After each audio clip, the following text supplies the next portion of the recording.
La parole est à Monsieur Ahmed Laouedj pour le groupe du Rassemblement démocratique et social européen.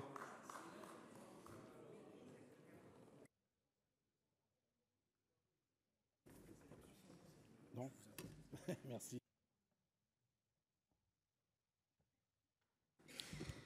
Monsieur le Président, Monsieur le Ministre, chers collègues, tout d'abord, je salue l'initiative de nos collègues du groupe GEST qui ouvre un débat sur nos institutions et la crise politique que notre pays traverse.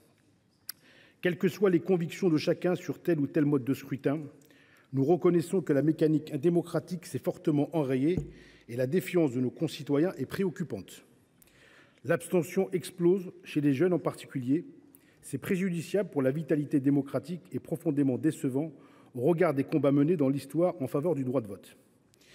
Il est urgent d'apporter des réponses. La réforme du mode de scrutin est-elle la piste à privilégier ?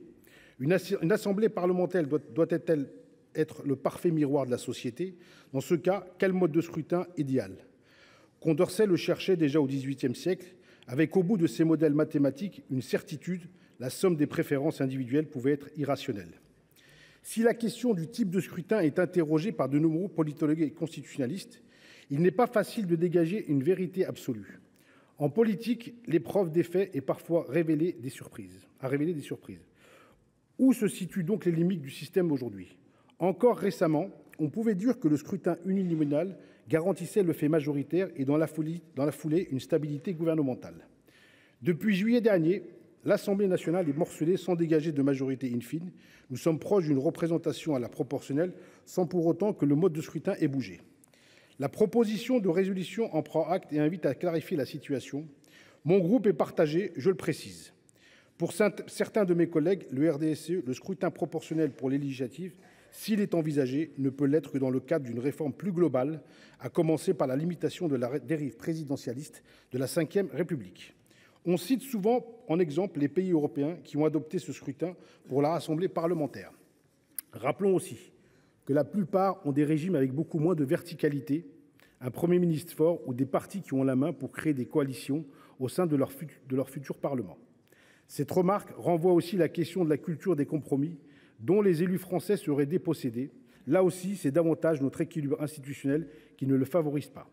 Pour ma part, je suis favorable à l'introduction de la proportionnelle, pourvu que nous soyons lucides: dans une assemblée divisée en 3 blocs, un tiers, même un peu plus fort que les 2 autres tiers, sera toujours plus petit qu'un demi. Il faudra donc apprendre à mieux coaliser si le paysage politique devrait rester pluriel comme il l'est aujourd'hui. J'ajouterai enfin un élément de discussion ouvert par la proposition de résolution, celui de la taille de la circonscription d'élection.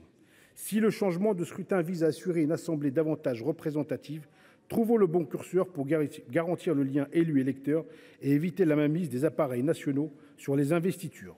Enfin, vous l'avez indiqué, chère collègue Mélanie Vogel, il n'y a pas de solution unique au rétablissement de la confiance entre les Français et leurs représentants.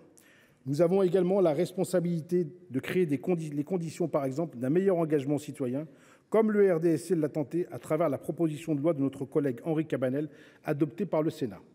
Au-delà de la question institutionnelle, notre premier devoir est avant tout de bâtir des projets sincères, soutenables, inscrits dans un contrat social inclusif et conforme aux valeurs républicaines. Éloigner nos concitoyens de l'abstention ou des votes extrêmes passe par le retour d'un cap d'espérance. Comme je l'ai dit, au RDSE, les avis sont partagés, mais pour ma part, je soutiendrai la proposition de résolution. Je vous remercie.